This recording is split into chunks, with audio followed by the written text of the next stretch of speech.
देखिए 14.7 भोपाल की बेगमों का योगदान।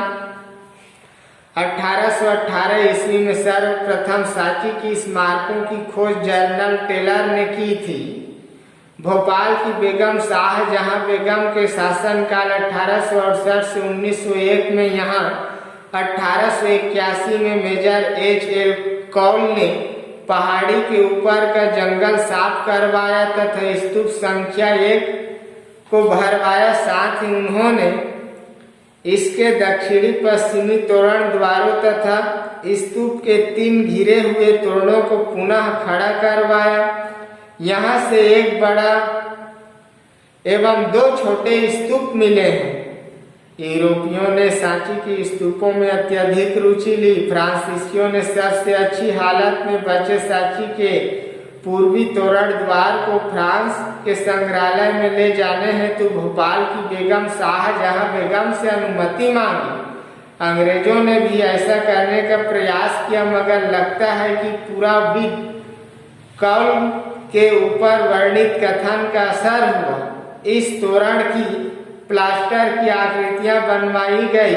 इन्हें प्राप्त कर अंग्रेज एवं फ्रांसीसी संतुष्ट हो गए। इस प्रकार सांची का स्तूप सांची में ही मूल रूप में संरक्षित रहा, अर्थात सुरक्षित रहा।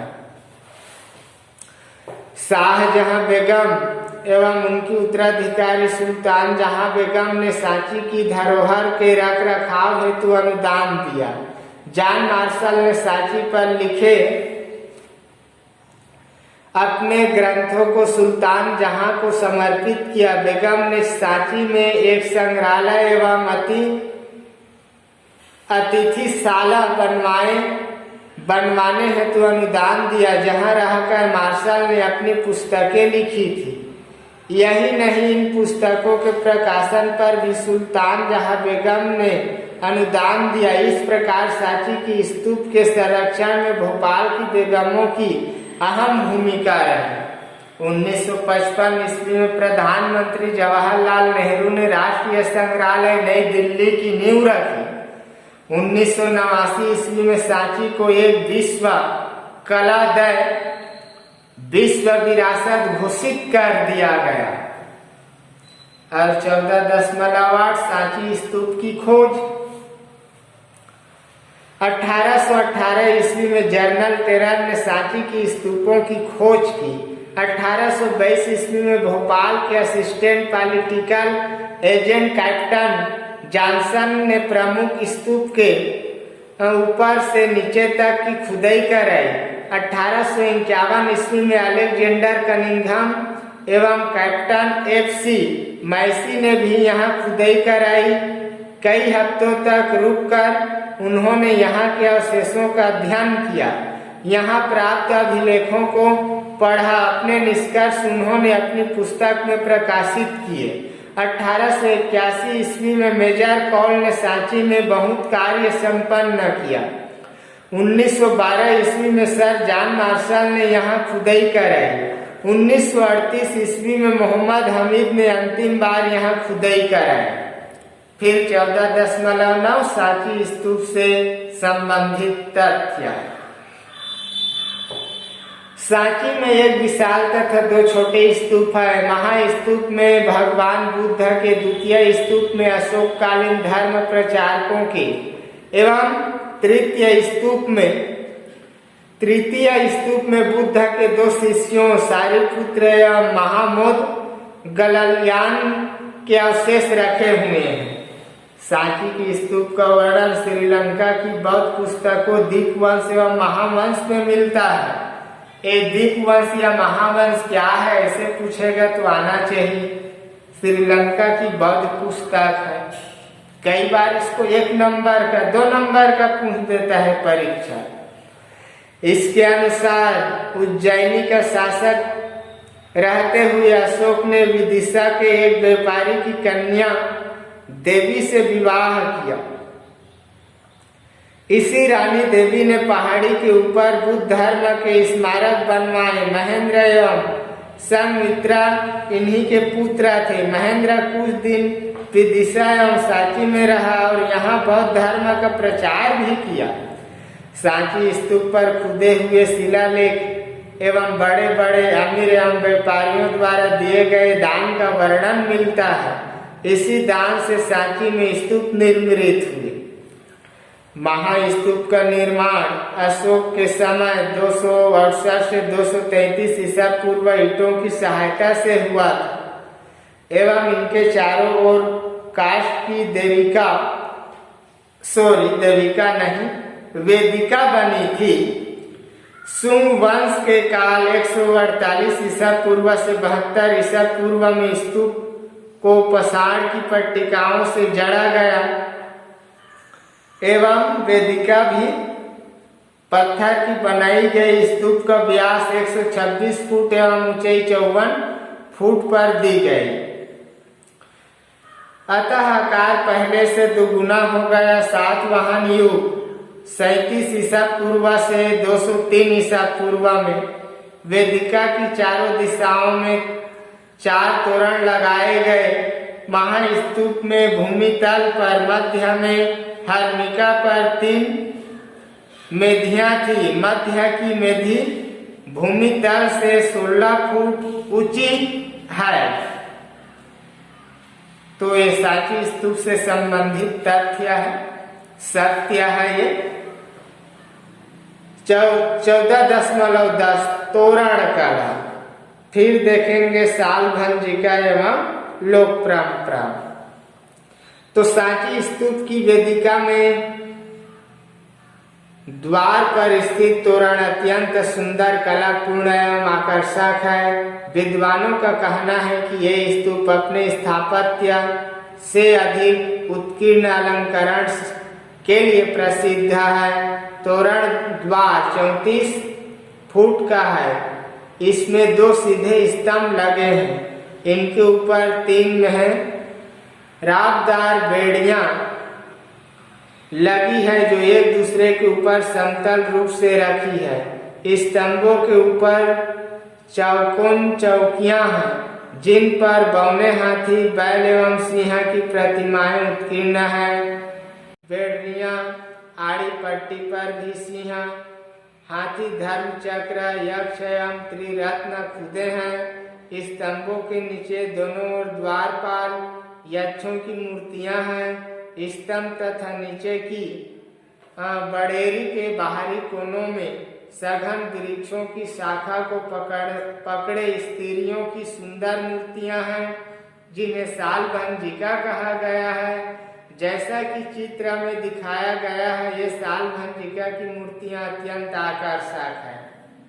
स्त्री की मूर्ति बतलाया है, देख लो चित्र 4.11, चित्र 4.11 में सालभंजिका का। तोरण पर बने इन अलंकरण एवं मूर्तियों का आधार बौद्ध ग्रंथ जातक कथाएं हैं। इन जातक कथाओं के आधार पर अलंकरण को समझने का प्रयास किया जा सकता है।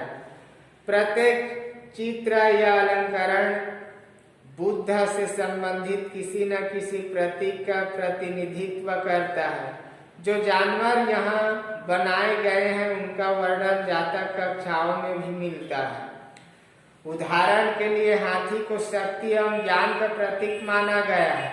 यहाँ कमल दल और हाथियों के बीच एक महिला की मूर्ति है। हाथी उस पर जल छिड़क रहे हैं।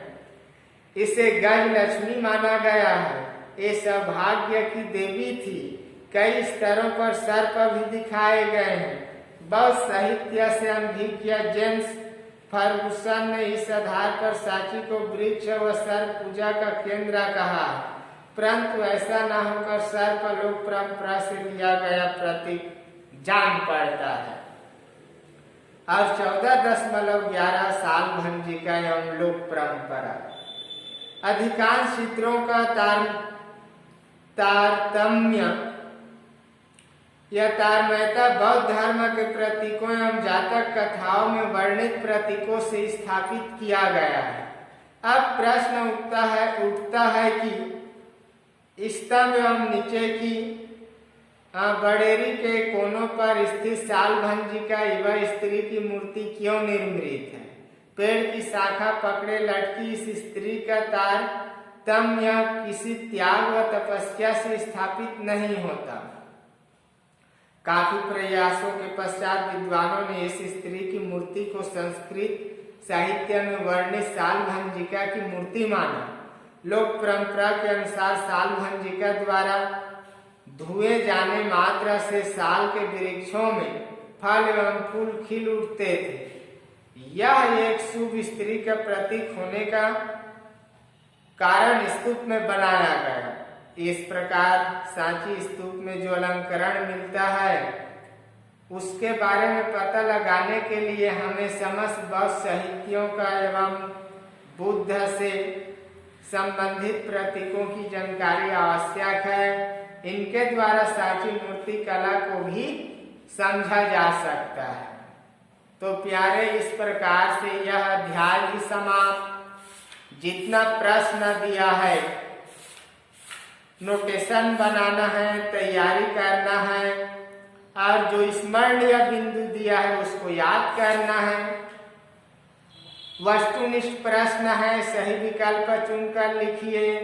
तो ये ऑप्शन वाला है, इसको भी लिखना, रिक्त स्थान को भी लिखना, सही जोड़ी को भी लिखना।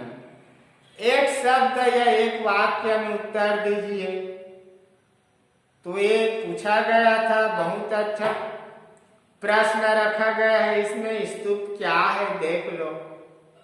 तो स्तूप बौद्ध धर्म से जुड़े पवित्र टीले हैं। टीले चैत्य क्या थे?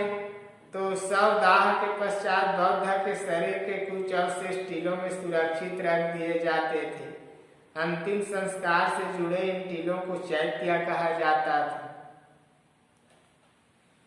अति लघुत्तरी प्रश्न पूरा लिखना है, 16 ठो है।